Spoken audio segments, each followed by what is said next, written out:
Hello viewers, I am K. Bhaskar, working as Assistant Professor in Department of Chemistry at SRR Government Arts and Science College, Karimnagar. In this video, I am going to give a presentation on the topic that is isomerism in coordination compounds.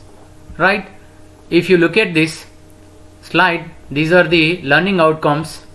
That means by the end of this presentation, we will get complete idea about these concept of isomerism, especially in coordination chemistry, and what is structural isomerism, what are the types of ligands, what is its importance in understanding the isomerism concept in coordination compounds. At the same time, we'll also get the information about the stereoisomerism, that is both the geometrical isomerism as well as optical isomerism in the coordination compounds. Right? If you look at this slide, you can clearly see the isomerism is of two types, that is structural isomerism, stereoisomerism. Right. What is isomerism? Isomerism is nothing but this is a phenomenon in which two or more than two compounds having same chemical formula, but they differ in their properties, chemical properties, physical properties, biological properties. So such phenomenon is called as isomerism, and the compounds are called as isomers. Right? Isomerism is nothing but it is a phenomenon of existence of two or more than two compounds having same chemical formula, but they differ in their properties. The difference in their properties is just due to the difference in the arrangement of atoms within the molecule. Due to the difference in the arrangement, they differ in their properties. So such type of phenomenon is called isomerism, and the compounds are called as isomers. And this isomerism is classified into two types: structural isomerism, stereoisomerism. Right? So what are isomers? Just now we have covered the definition, but actually how to identify the isomers? Usually these isomers are non-superimposable to one another. Right? So the short definition for isomers is non-superimposable molecules having same chemical formula which differ in their properties are called as isomers. Isomers are non-superimposable to one another. Right? This is the very important word which you should keep in your mind while studying the isomerism concept, that is non-superimposability. Isomers are nothing but non-superimposable. They are non-superimposable to one another. Right? So here the isomerism is classified into two types. One is structural isomerism, another one is stereoisomerism. Generally, we have already covered this isomerism topic in organic chemistry. There we have seen these two terms, that is structural isomerism as well as stereoisomerism. But here in the coordination chemistry also, the coordination compounds exhibit isomerism, both of two types. Coordination compounds exhibit structural isomerism as well as stereoisomerism. So similar to that of organic compounds, our coordination compounds will also exhibit isomerism, that is structural isomerism as well as stereoisomerism. So whichever the isomers differ in their bond connectivity, those isomers are called as structural isomers. The isomers which differ in the bond connectivity are called as structural isomers. Bond connection means bond sequence. So if at all in a molecule, if there is a difference in the bond connections, bond connectivity, then such type of isomers are called as structural isomers. Whereas in stereoisomerism, the isomers have same bond connectivity, that means same structure, but they differ in the three-dimensional arrangement of the atoms or the groups around the center. around the center. So such type of isomers are called as stereoisomers, right? Now if you look at the further classification of each type of isomerism, that is structural isomerism as well as stereoisomerism, these are again further classified into various types.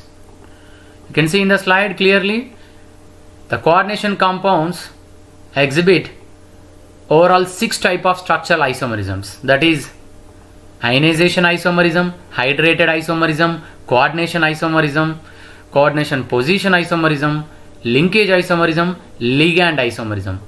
So these are all will come under the structural isomerism, whereas the stereoisomer is classified into 2 types, that is geometrical isomerism, optical isomerism, right? Let us go through these each type of isomerisms in detail with example, right? So before going into the topic, that is structural as well as stereoisomerism in coordination compounds, again I am repeating you this slide, that is these terms involved in coordination chemistry is very much essential even in understanding the isomerism concept in coordination chemistry, especially the ligand.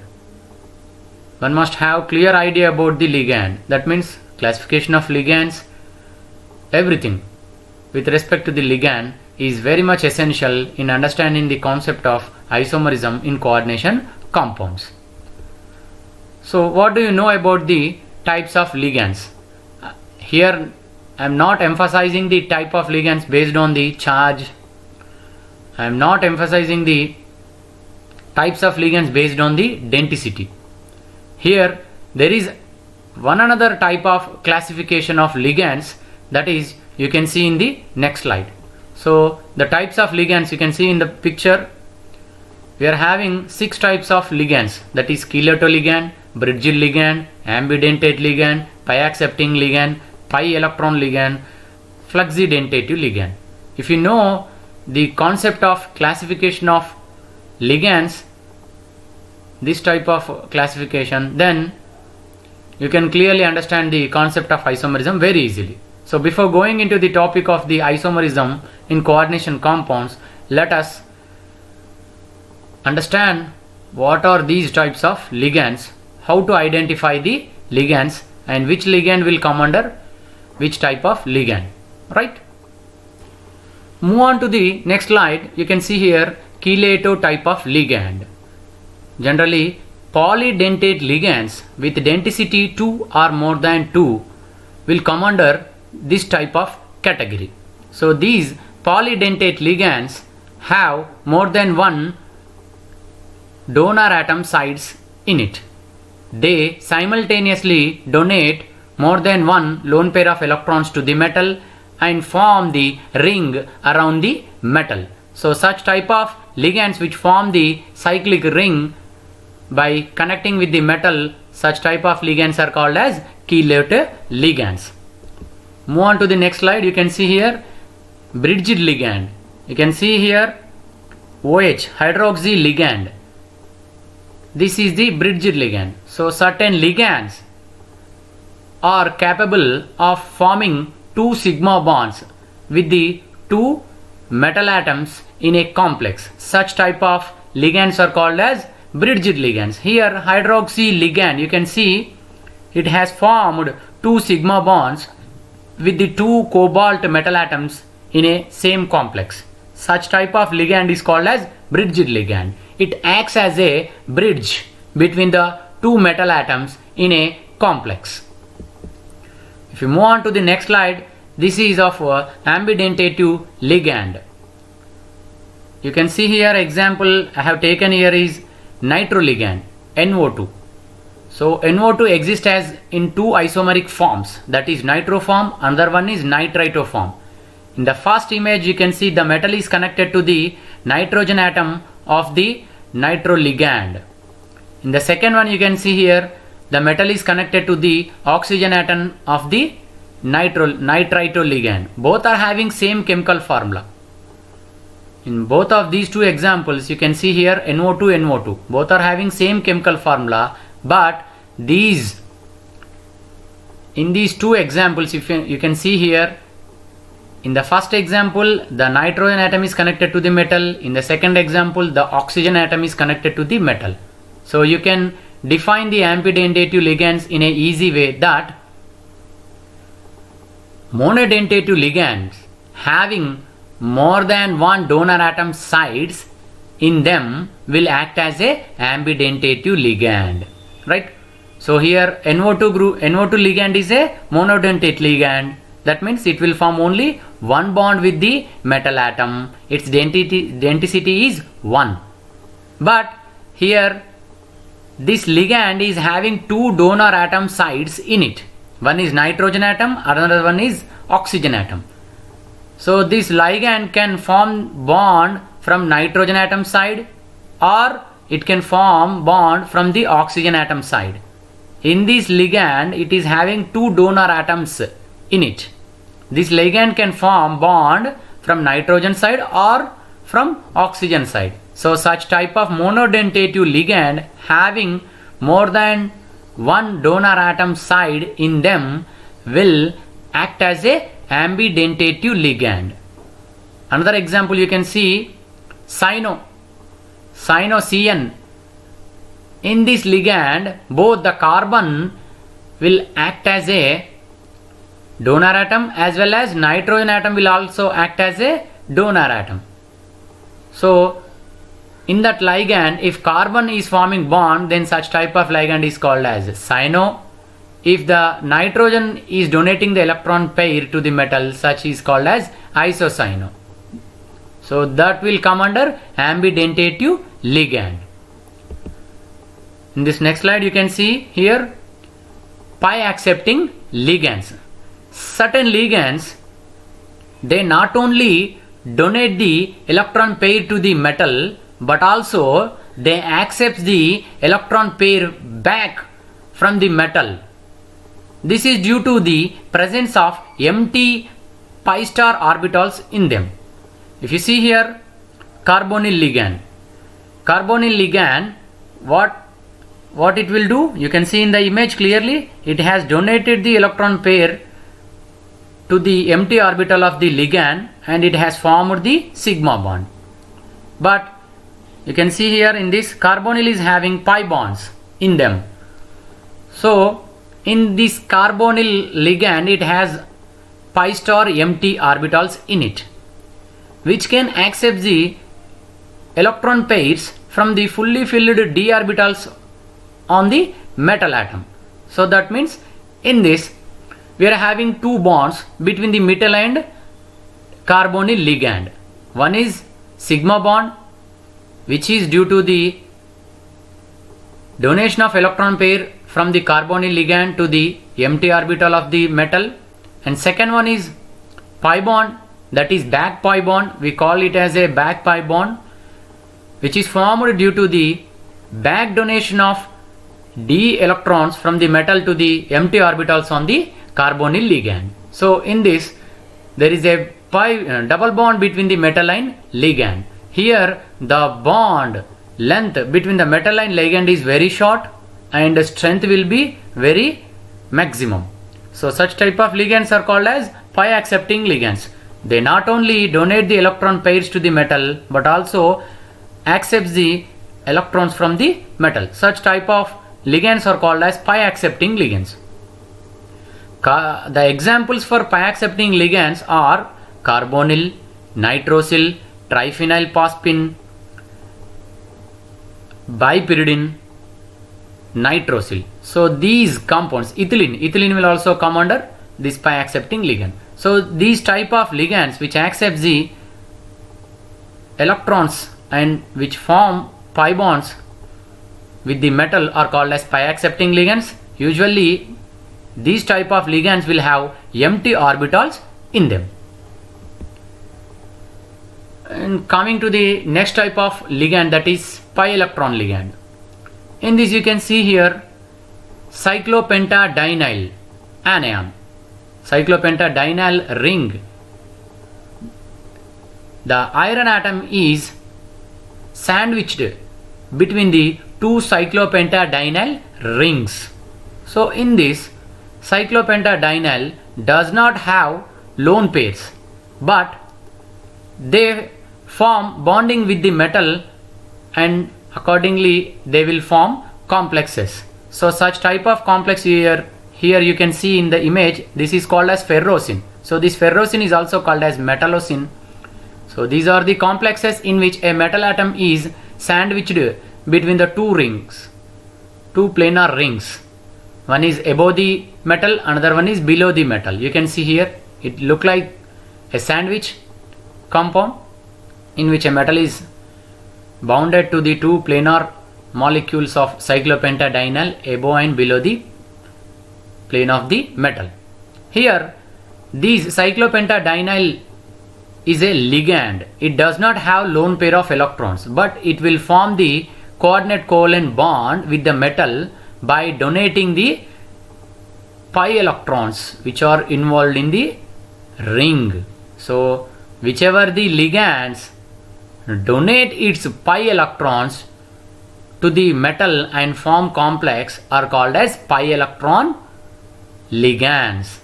They does not have lone pairs in them, but they donate the pi electrons which are present in the ring, or as well as in acyclic like ethylene. Ethylene is also having pi electrons. They donate its pi electrons, and if it form the coordinate covalent bond with a metal, then it will also come under pi electron ligand, right? Finally, fluxidentative ligand, right? You can see here in the image, that is sulfato ligand, right? Sulfato ligand, we know it is a bidentate ligand. It has two donor atoms in it. It will form two bonds. It has capacity to form two bonds with the metal by donating two lone pairs on two oxygen atoms. But here in this case, even though the sulfato is a bidentative ligand, but here in this case it has formed only one bond with the metal. That means it has not utilized all its donor atoms to form bond with the metal. Such type of ligands are called as fluxidentative ligands, right? Polydentative ligands, even though they are having more than one donor atoms, even though they are capable to form more than one bonds with the metal, but they will form only less number of bonds because of their laziness. So fluxidentative ligands you can keep in mind just as lazy ligands. Lazy means even though it is having capacity to form two bonds, here in the case of sulfato ligand, but it has formed only one bond. That means it is behaving like a lazy ligand. So such type of ligands are called as fluxidentative ligands. Sometimes polydentative ligands, that means here in this case bidentative ligand, but has formed only one bond. So if you have clear idea about the classification of the ligands just we have gone through, then only you can understand the concept of isomerism in coordination compounds, right? Now let us go into our topic, that is isomerism in coordination chemistry, right? Structural isomerism. Structural isomerism is of various types. Now let us go one by one. That is first one, ionization isomerism. Ionization isomerism, you can see here we have taken two examples, right? These two examples will come under ionization isomerism. So this is a structural isomerism. That means the isomers which have same chemical formula but they differ in their properties due to the difference in the bond connectivity, due to the difference in the bond sequence. Such type of isomers are called as structural isomers. Again, these structural isomers are classified into various types. The first one is ionization isomerism. So which type of structural isomers will come under ionization isomerism? Usually complexes having same chemical formula which differ in formation of ions in aqueous solution are called as ionization isomerism. That means during the ionization they produces different types of ions in the aqueous solution. For example, in the first example, that means pentaamine boro cobaltate 3 sulfate complex. When it undergoes the sulfate ligand, the sulfate ion will be produced during the ionization. But whereas in the second pair, that is pentaamine sulfato cobaltate 3 bromide, in this complex the bromine ion will be formed during the ionization. That means in the first complex it will give sulfate ion during the ionization. In the second complex it will give bromide ion during the ionization. So whichever the complex gives different ions in the aqueous solution during the ionization, those isomers are called as ionization isomers, right? Usually these isomers are formed due to the exchange of ligands between the coordination sphere and the ionization sphere. Whichever the area written under the square bracket is called as coordination sphere, they are binded to the metal, they will not undergo ionization. Such type of sphere is called as coordination sphere, which is written in square bracket. And whichever the area outside of the square bracket is called as ionization sphere, which is also called as outside sphere, outer sphere, right? Due to the exchange of ligands between the coordination sphere and outer sphere, we will get the ionization isomers, right? You can see in the first example, the sulfato ligand is in the ionization sphere, bromide ligand is in the coordination sphere. When we exchange these two ligands, we will get the ionization isomerism. And you can see also here in the second example, another example in this is also a ionization isomers. These are also ionization isomers. These are obtained due to the exchange of ligands between the coordination sphere and the ionization sphere. This is what about the ionization isomerism, right? Coming to the second type of structural isomerism, that is hydrated isomerism, right?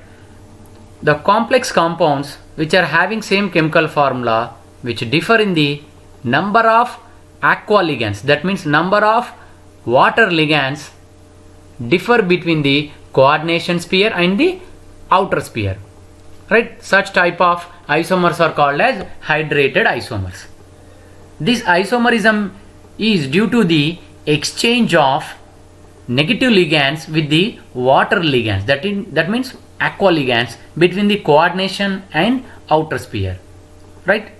Such type of isomers are called as hydrated isomerism. In the example you can see here, in the first example, in the outer sphere there are no aqua ligands.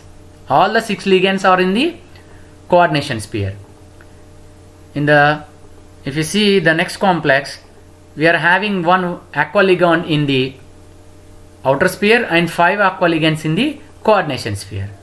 We have obtained this complex by the exchange of one chloro ligand with the one aqua ligand, right? In the third complex you can see here, we are having 2 aqua ligands in the outer sphere, whereas only 4 aqua ligands in the coordination sphere.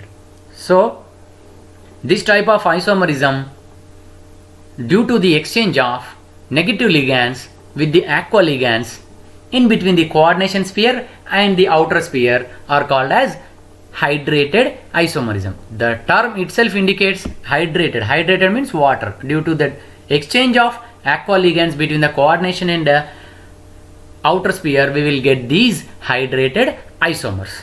They differ in their physical and chemical properties as usual. We know that one. Coming to the coordination isomerism. So before going into this topic, we know already, that is, coordination compounds are of 3 types. Coordination compounds definition, you can, if you recollect once again, coordination compounds are nothing but these are the addition compounds which undergo partial ionization. They will not undergo complete ionization. They will undergo partial ionization. And they have complex ions in them. Complex ions in them. In the first example, it will undergo ionization to give simple cation and complex anion, right? In the second example, you can see it undergoes ionization to give complex cation and simple anion. And in the last example, you can see it has given, during the ionization, it has given both the complex cation as well as complex anion.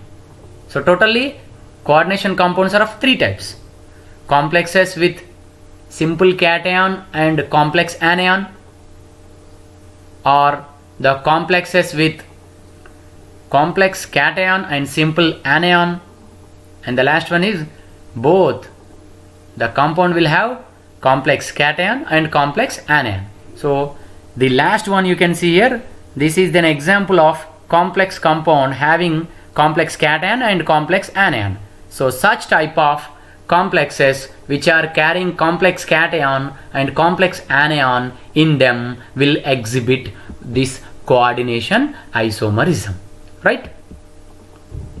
So you can see in the example, right, these are the coordination isomers.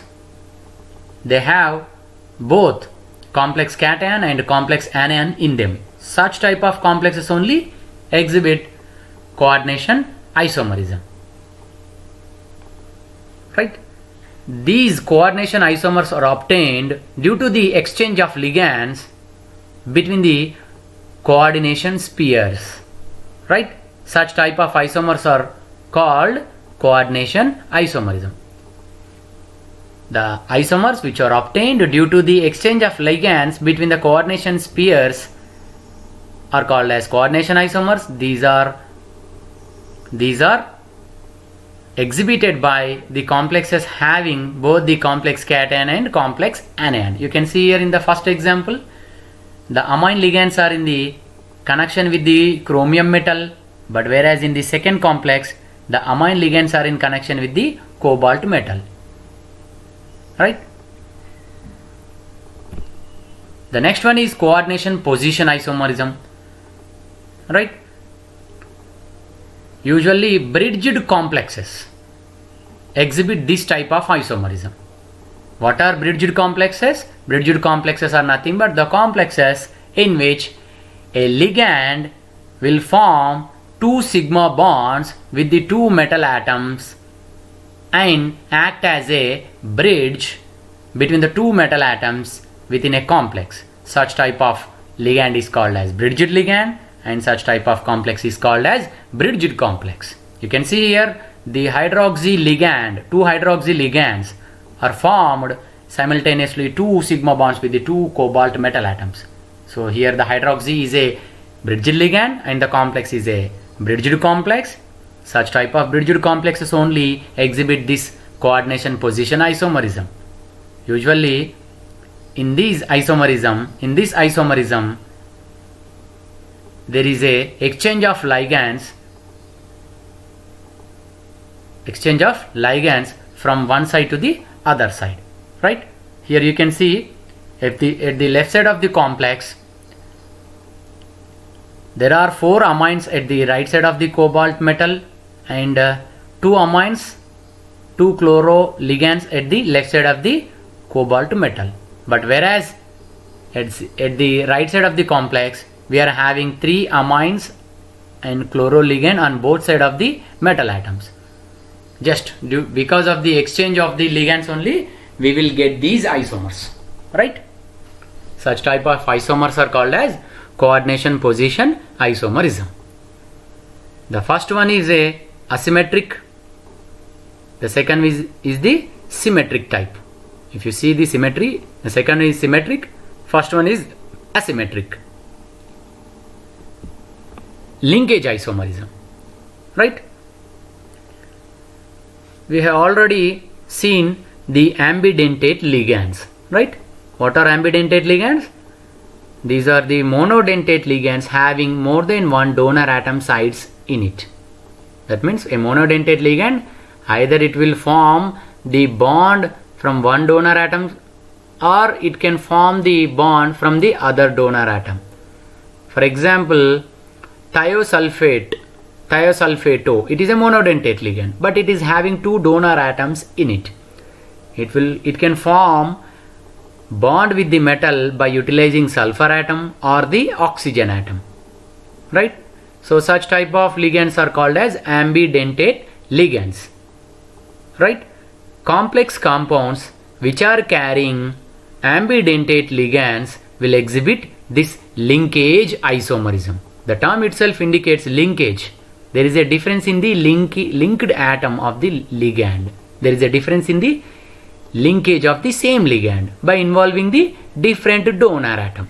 For example, in the first case, in the first complex, the thiosulfato, the sulfur atom has been linked to the metal, whereas in the second complex, the oxygen atom of the thiosulfato ligand has been involved in the linkage with the metal. So due to the difference in the linkage of the same ligand, we will get the isomers. Such type of isomers are called as linkage isomers. In the second example, nitro ligand, the nitrogen has been linked to the metal, whereas in the nitrito ligand, oxygen has been linked to the metal atom. Both are having same chemical formula, that is NO2 NO2, but in the first case, nitrogen has been donated the lone pair and formed the bond with the cobalt, whereas in the second case, oxygen has been donated the bond and formed the bond with the cobalt atom. Such type of ligands are called as ambidentate ligands, and such type of isomers are called as linkage isomers, right? Similarly, in the last example, cyano isocyano. Cyano, carbon is the donor atom. In isocyano, nitrogen is the donor atom, right? So linkage isomers are where do we see these linkage isomers? Usually complex compounds carrying ambidentate ligands will exhibit linkage isomerism, right? The next one is ligand isomerism. Some of the ligands are positional isomers. For example, propylene diamine and trimethylene diamine. You can see both these ligands are with same chemical formula, but they are positional isomers. The first one is propylene diamine, that means 1,2 diaminopropane. Second example, trimethylene diamine. Its IUPAC name is 1,3 diaminopropane. Their positions are different. In the first one, the position of two amino groups are at adjacent position, that is 1,2 position, 1,2 diaminopropane. In the second example, it is 1,3 diaminopropane. So these two ligands are having same chemical formula, but they differ in their properties. Those are called as positional isomers. Such type of ligands which are itself positional isomers, if they form complexes, then such type of complexes are called as ligand isomerism. Here the name itself indicates this ligand isomerism is due to the complexes having ligands which are itself positional isomers. For example, you can see here in the first case, the propylene diamine is the ligand. In the second case, trimethylene diamine is the ligand.